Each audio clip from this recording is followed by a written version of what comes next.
Well, we were back with another edition of Guard Dogs and Good Dogs. So today, Mr. Capel. Yes, sir, Mr. Smith. K9Pro Sports. K9Pro Sport. Woo. The history, the why, the what's, the wins, the wheres. History-wise, what's wins and more. That's a pretty cool story, actually. Yeah, I think it's probably one of the cooler stories. You know, over the years I've heard a lot of rumors about it. I haven't been rather closely associated with it. I sort of could pick out the rumors from the truth, and a lot of times I prefer the rumors. They're kind of cool, you know. Okay. So how we got started? History. We got started, all people don't realize it actually started in New Mexico. And we started working on it in about 1992. Ooh, that was a great year. That was a great year. It really was, truly was. I think I started walking. Thank you. I did too with a cane. So I had for people who don't know, I had a guard dog company in El Paso, Texas, and I had a lot of customers in Mexico. It was Mexico, and one of my customers had he had a Shih Tzu 3. He's actually more than a customer, like a business partner. Okay. He wanted me to set up a guard dog service in Mexico. But he went and imported him a Shih Tzu 3 titled Rottweiler. High dollar. And he was looking for serious protection dog. And he understood that the Shih Tzu trained dog was not necessarily what he needed for real life protection for his family and every day on the street. So we got together and started training. And there's a big international park right on the border. And anybody from either country can go, and I forget the name of it, in El Paso. Anybody can go, whether you're on the Mexican side or American side, everyone can go to this international park. And that's where we started training his Ronnie. And Abel Cardinal was his name. He noticed that whenever we get out there training his Ronnie, we draw a crowd. And always interested in making another buck. They had the bushel baskets of money he had stashed in his house. He approached me one day and he said, you know, people they all come see. So make me a sport. He had a little high voice, high school voice, a little short guy. Napoleon complex deluxe. but a great guy. And that's exactly what he said. He said, make me a sport. The people, they come watch. Okay, Abel, well. So I started thinking about it, and a lot of people, this was, 90, 91, 92. A lot of Shih Tzu had been in the U.S. for about 20 years. They were very popular. French Range had come over at that point. Have you competed in Shih Tzu? Oh, yeah. Okay. Yeah. So when it first came over in the 70s.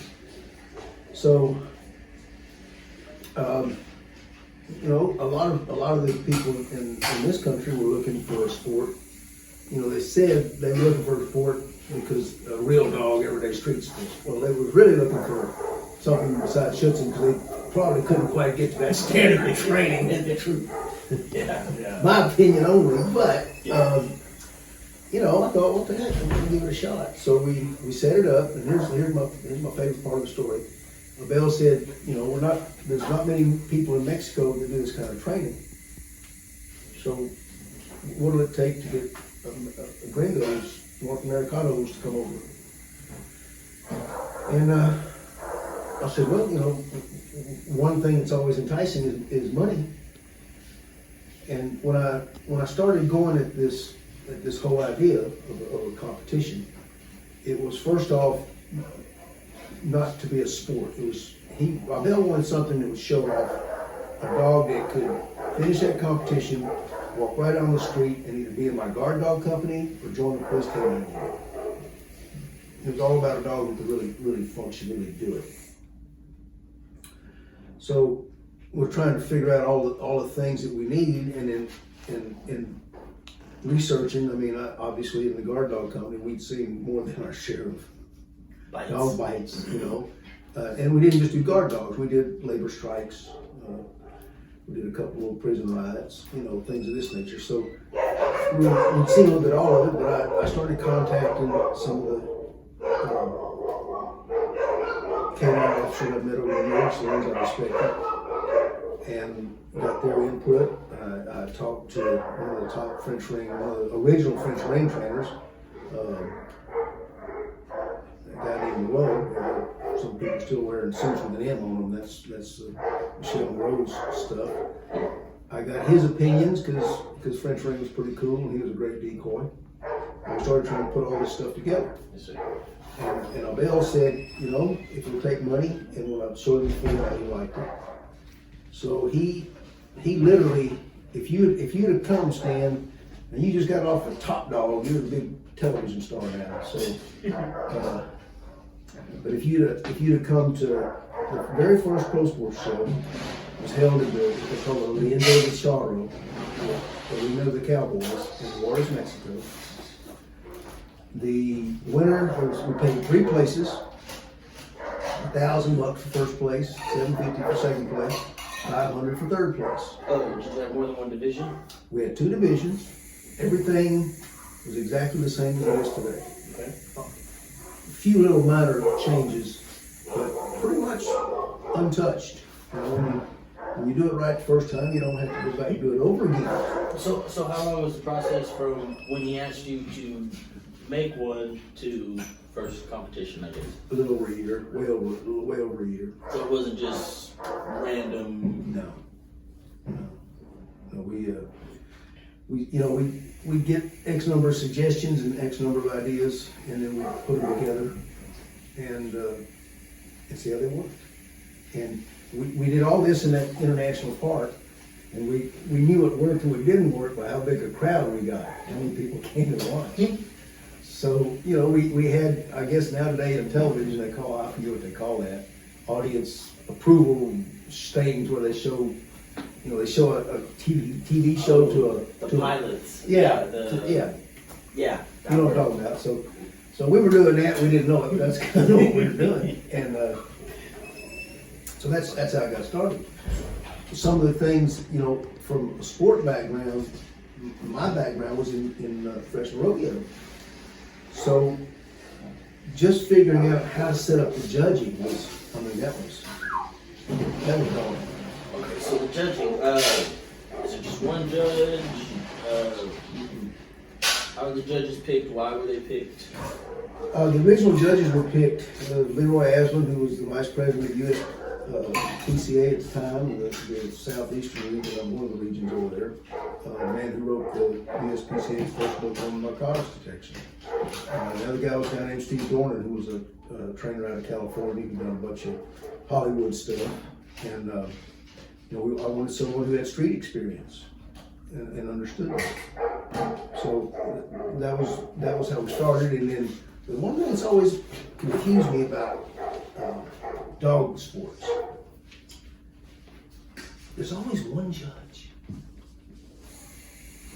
If you go to the Olympics and you see the gymnastics, they got 10 judges. You know, I mean, come on. Professional rodeo has 2 judges because something can happen on this side that looks different on this side. And they want to judge on each side to get a complete picture of what's going on. So as I'm fond of explaining to people, I sort of brought that same concept and put it into pro sports. For instance, you can be the judge on this side, and a dog can run and go, and you can look at it, and it looks like a full mouth bite if you're judging the bite. Right? But if you're on this side, and he comes up and does this, you can see he's just happened to be turned halfway sideways. So 2 judges are going to give you a clearer picture. And that's what we want, the best picture of how your dog's performing. 2 judges, especially when there are 2 judges that don't know each other, do another thing for you. They make sure that the guy put on the trial didn't hire his brother-in-law to be the judge so that his sister-in-law gets to be the winner. So it was keeping it honest. Keep it honest. Yeah, everything's written. Every healing left, right turn has a definite point value, and you see it, and the judges mark that as they're watching you perform. Unlike Schützen, and I know I'm not Schützen, I have great respect for him. it's not Schützen anymore. It's, I forget which, they're using some other initials this week. You know, IPG. IPGXY. You know how you get the initials for those, don't you? You get your can of soup. Alphabet soup. Pour it in a bowl of hot water, the first three letters that pop up, that's the sport for this month. Because you don't want SpaghettiOs, you just say. And no, don't use SpaghettiOs. No. We had ooh sport. So anyway, you know, it literally, I don't understand why dog competitions that have people investing so much time in their dogs, and their money, and everything, why they always have one judge. Because you know, it's. So you said you have a point value, so you start at 200 points and each thing that you do is just -1, -5. Like how does the points work? No, yeah, that's how they judge like an AKC obedience deal. Okay. So you can have a dog who goes in there and is a total robot. I've done most of all the dog sports. I've done the competition sports. I never enjoyed them because so many of the dogs on the field were strictly, as soon as they got off the field, they was rushed to the car and thrown in a crate because nobody want to live with that beast and drive around in the car. And pro sports is about a real life application, security dog. Your dog's got to be with you 24/7. They've got to be well behaved. They've got to be proper. So what we're looking for is, and I forgot the question, what was it? How the points? Yeah, the points. What we wanted to do was set up. You got a left turn, right turn. You got 5 points for this, 5 points for that. You've got the fight of the dog when you get to the bite parts, the bite protection exercises. You have the dog's ability, as we call it, intimidate, dominate, and control the person. And there's no one way to do it. A big old Connie Corso might reach up and grab you and jerk you on your nose. A bullet quick Malinois might hit you in the kneecaps and knock you on your face. Those are how we're judging. We're looking for practical application of what it takes to survive an attacker. Real security dog. So how are the exercises set up? Is there any? Oh, wait, I got one more thing on the history. I got to tell you one thing. Okay, let's hear it. So Bell puts up all his money. Rents the Enzo Di Charo. We got advertisements on TV.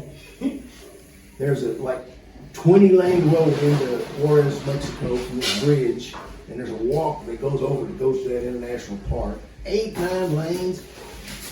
He gets a banner that goes across the whole cotton pick and 9 lanes and says, "Welcome North Americanos, K9 Tornillo." And for those of you who doubt, you can look up right here. This is the date we actually had our first big trial. You see it on that. These are the trophies we gave out. If you'd have come to that trial, your motel, now this is, we have people from California, we have them from all over the U.S. We have Acapulco, Mexico. If you showed up to that motel, you didn't pay for your motel that night. Okay. You didn't buy your breakfast in the morning. Just like cereal? Oh, no. You go in there and order whatever you want. Oh, okay. It was paid for. Okay.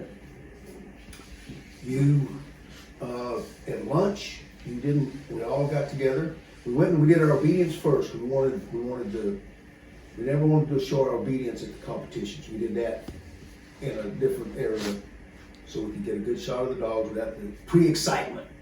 Okay? So we did our obedience after breakfast. Then everybody went together. There was a brand new restaurant that had just opened up in Waters. It was the creme de la creme. And for entertainment, they even had a live cockfight right there in the restaurant for everybody to watch. I didn't have spurs on the roosters.